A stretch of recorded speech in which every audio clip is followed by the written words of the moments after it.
જે પીડાય છે એના માટે જ હું આપને રજૂઆત કરું છું કે આપે તો ઘણું બધી મીડિયા તંત્રને એટલા બધા જાગૃત હતા કે આવું પરિણામ મળતે નહીં, બરાબર છે. એમાં આપ તો જાગૃત છો, પણ અત્યારે પરિવારજનોને હું બહારગામ હતો અત્યારે આવ્યો તો બધાને મળવા આવ્યો છું. એની વેદના ને પીડા એ જ છે કે કમસે કમ અમને ડેડ બોડી તો અપાવો.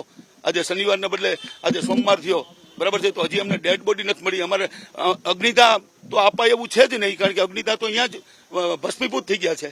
તો એ લોકોને અમે ફૂલ પધરાવી શકીએ. 30 કલાકથી હેરાન થઈ જાય, ભર તડકો છે, એક પણ પ્રકારની વ્યવસ્થા નથી લોકો માટે, સ્વજનો માટે. ઈ શું કરશો? કેટલી રાહ જોવાની? તમે આગેવાન છો. આગેવાન તરીકે તો હું કહું છું કે અત્યારે આ લોકોની જે પીડા છે એ અત્યારે હું આવ્યો ત્યારે ખબર પડી કે અહીંયા પરિસ્થિતિ કેવી છે, બરાબર છે. પીએમ રૂમ પાસે પણ પરિસ્થિતિ કેવી છે. તો એ પરિસ્થિતિ સરકારમાં પણ અમે રજૂઆત કરશું, બરાબર છે. અને તાત્કાલિક હવે તો જે ન્યાય મળવાનો હતો, બરાબર છે, એ ન્યાય તમારે એ પરિવારજનોને હવે આપવાનો છે. પણ જે ગયા એને તો પાછા તમે નહીં લાવી શકો. અને આવા હત્યાકાંડ ફરીવાર ન બને, બરાબર છે, એની તંત્રએ પણ જવાબદારી છે એની, બરાબર છે. એનઓસી ન હોય, ફાયર બ્રિગેડ ફાયરના કોઈ સાધનો ન હોય, એમ 2000 લીટર પેટ્રોલ ડીઝલ આવી બધા જલદ પદાર્થો હોય, એ કોઈ કઈ જોયું જ નહીં હોય.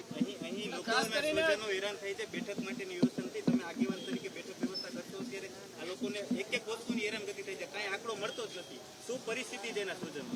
હા, અત્યારે હું જોવા આવ્યો છું તો હવે આપણે મને જે રજૂઆત કરે છે એ સરકાર નહીં કરે કે તંત્ર નહીં કરે તો અમે વ્યવસ્થા કરાવશું, બરાબર છે. 36 કલાક થઈ ગઈ, સરકારે કઈ વ્યવસ્થા જ નથી કરી તો તમારે પણ સરકારને આટલું કયો છો તો વધારે કેવું જોઈએ ને, બરાબર છે.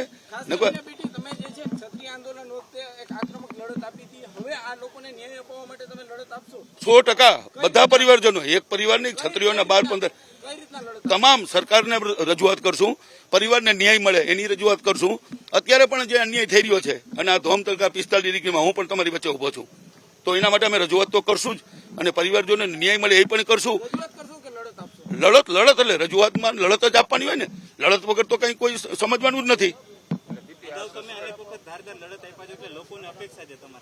આ તો અપેક્ષા છે ને, એ અપેક્ષા 100% પૂરી કરશું અને લડત આપશું. જેમ લડત આપવાની જ હોય ને, અત્યારે લડત ના આપી તો ક્યારે લડત આપશું એમ, બરાબર છે. અસ્મિતાનો સવાલ હતો ત્યારે લડત આપી છે, તો આ પરિવારજનો ઉપર અત્યારે આપ ફાટ્યું છે, તો એના માટે તો હું પર્સનલી પણ એમ કહી શકું કે આ પરિવારોને જે કઈ તકલીફ હશે એની સાથે છું.